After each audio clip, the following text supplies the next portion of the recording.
रोज एक नई कहानी देखने के लिए चैनल को सब्सक्राइब करें और बेल आइकन दबाना ना भूलें। दीपिका अपनी सहेली सपना के साथ घूमने निकली थी। तभी रास्ते में सपना को एक लस्सी की दुकान मिलती है और वो दीपिका से कहती है, देख दीपिका, लस्सी, वो भी बहुत दिनों बाद लस्सी दिखी है, चल चल कर पीते हैं। वैसे भी कॉलेज के बाद से हमने लस्सी पीना बंद ही कर दिया है। हाँ, बंद तो कर दिया, क्योंकि हमारे कॉलेज के पास जो लस्सी बेचने वाले अंकल थे ना, वो तो अपना बोरिया बिस्तर लेकर गांव चले गए। उस दिन के बाद से नजर ही नहीं आए, इसलिए मैंने कहीं और की भी लस्सी पीना ही छोड़ दिया। कोई बात नहीं, चल ना, आज चल कर पीते हैं। लस्सी पीने का बहुत मन है और प्यास भी लगी है। पानी से अच्छा हम लस्सी ही पी लेते हैं। अरे तुझे बस बहाना चाहिए लस्सी पीने का। चल चल कर पीते हैं, पता नहीं कैसा होगा।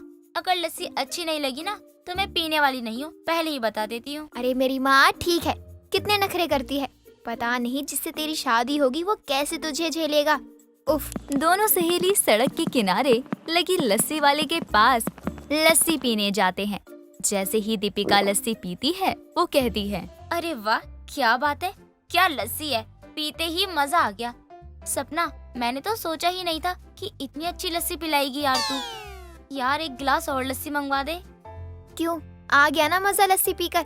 मुझे पता था तुझे जरूर अच्छा लगेगा। वैसे भी ये वही लस्सी है पहले जो हम पिया करते थे। ये वही अंकल के बेटे की दुकान है जो अंकल हमारे कॉलेज के बाहर लस्सी की दुकान लगाया करते थे। अच्छा जी, तुझे कैसे पता कि ये वही अंकल के बेटे हैं? तूने कभी इन दोनों को साथ में देखा है क्या? हाँ, बहुत बार देखा था, लेकिन पहचानी कुछ दिनों पहले, जब मैंने अंकल को भैया के साथ यहाँ देखा था। भैया के साथ यहाँ लस्सी बेच रहे थे, तब मैंने उनको देखा। तब जाकर मुझे पता चला कि ये भैया अंकल के बेटे हैं। अच्छा, मुझे ये बता, तू कब से यहाँ आकर लस्सी पी रही है? लेकिन मुझे बताना जरूरी भी नहीं समझा। मुझे क्या पता था तू भी लस्सी की दीवानी है। मुझे तो लगा था तू बस मेरे ही जिद में लस्सी पिया करती थी। दोनों सहेली लस्सी पीती हैं और अपने घर चली जाती हैं। कुछ दिनों बाद सपना की शादी होती है। सपना की शादी के बाद सपना दीपिका के घर आती है और उसकी माँ से कहती है, आंटी दीपिका कहाँ है? मुझे उससे कुछ जरूरी काम है। बहुत दिन हो गए हैं उससे बात किए हुए। वो तो घर पर नहीं है बेटा। अगर कोई काम है तो मुझे बता दो, मैं उसे बता दूंगी। वैसे तो तुम हमेशा अपनी सहेली से बात करती रहती हो, कभी कभार मुझसे भी बात कर लिया करो। आंटी आपसे ही बात है, लेकिन दीपिका का भी होना जरूरी है। ऐसी बात है, आपकी रजामंदी के बिना मैं बात को आगे नहीं बढ़ा सकती। अगर आपकी मर्जी है तो क्या मैं कुछ कह सकूं आपसे? हाँ बोलो। अब मुझसे बात करने के लिए तुम्हें इतना सोचना पड़ रहा है? जो मन में है वही बोलो। आंटी, मैं अपने देवर का रिश्ता दीपिका के लिए लेकर आई हूँ। अगर आपको मंजूर है तो क्या मैं ये बात आगे बढ़ा सकती हूँ? क्या? अपनी दीपिका के लिए तेरे देवर का रिश्ता आया है? मैं बहुत खुश हूँ कि तू अपने देवर का रिश्ता अपनी सहेली के लिए लेकर आई है। रुक, मैं अभी मिठाई लेकर आती हूँ। बहुत अच्छी बात है।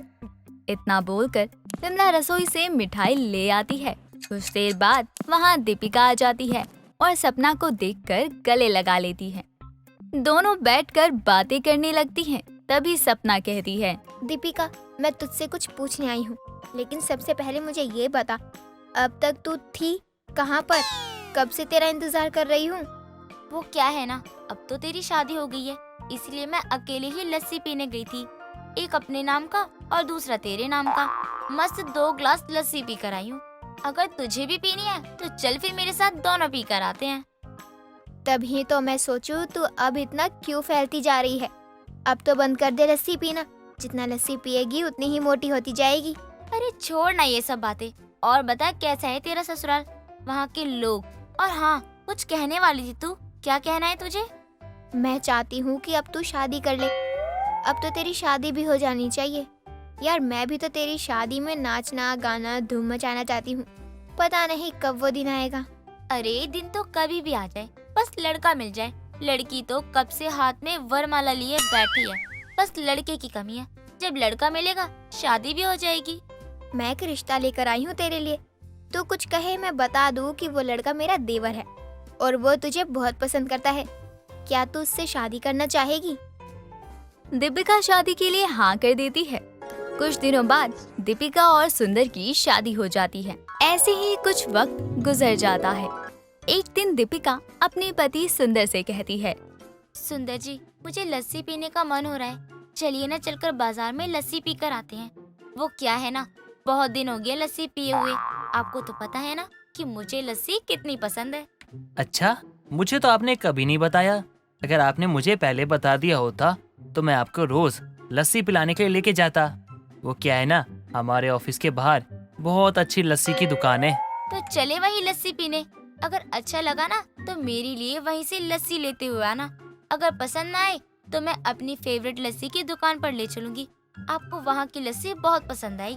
ठीक है जी, आपके जो फेवरेट दुकान है ना वहीं चलते हैं। वहीं चल के लस्सी पियेंगे। चलो जल्दी से तैयार हो जाओ और हम जाके भाभी से पूछ लेते हैं कि वो चलेंगी। अरे सपना को पूछने की क्या जरूरत है, वैसे भी उसे ज्यादा पसंद नहीं है लस्सी पीना।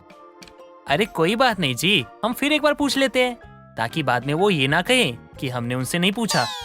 ठीक है, जाइए जाकर पूछ लीजिए। अरे अगर सपना को पता चल गया तो वो मेरा लस्सी पीना ही बंद करवा देगी। सुंदर अपनी भाभी को पूरे घर में ढूंढता है, लेकिन सपना घर पर नहीं मिलती।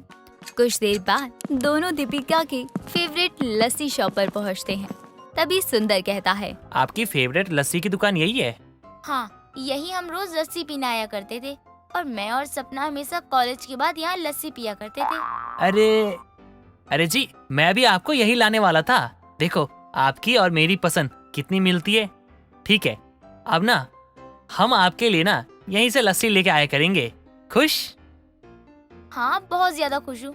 अरे क्या बात है, अब रोज यहाँ लस्सी पीऊंगी और सपना को कुछ पता भी नहीं चलेगा। दीपिका को अब रोज शाम को लस्सी पीने को मिलता। ऐसे ही कुछ दिन बीत गए और दीपिका का वजन बढ़ता गया। कुछ महीनों बाद सपना और दीपिका दोनों बात कर रहे होते हैं। तभी वहाँ उनकी चाची सास आती है और दीपिका को देखकर कहती है, अरे क्या बात है बहू, शादी में तो ठीक ठाक लग रही थी, अब तो तुम मोटी हो गई है। लगता है खाने की जगह गद्दे खा रही है। चाची जी, वो क्या है ना तो हमारी सास है और ना ही ससुर जी हैं।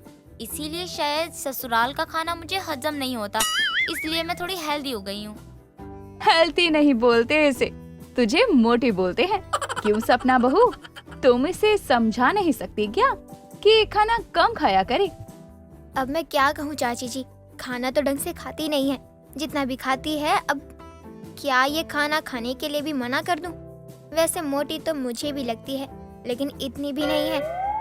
बस मुझे पता तो चले आखिर इसके मोटापे का राज क्या है। तीनों बातें कर ही रहे होते हैं कि तभी वहाँ सुंदर दीपिका के लिए लस्सी लेकर आता है और उसे देखकर कहता है, लीजिए दीपिका जी, आपकी मीठी मीठी लस्सी आ गई। भाभी और चाची को भी दीजिए। अरे आप आ गए, लाइए मैं सभी को लस्सी दे दूं। आप भी पियेंगे ना लस्सी? मैं आपके लिए भी लेकर आती हूँ। अरे नहीं नहीं, हम तो आपके लिए 2 गिलास लस्सी लाए थे। अगर हम पियेंगे तो कम पड़ जाएगी। आप भी थोड़ा सा पी लीजिए, बाद में हम आपको लाके दे देंगे।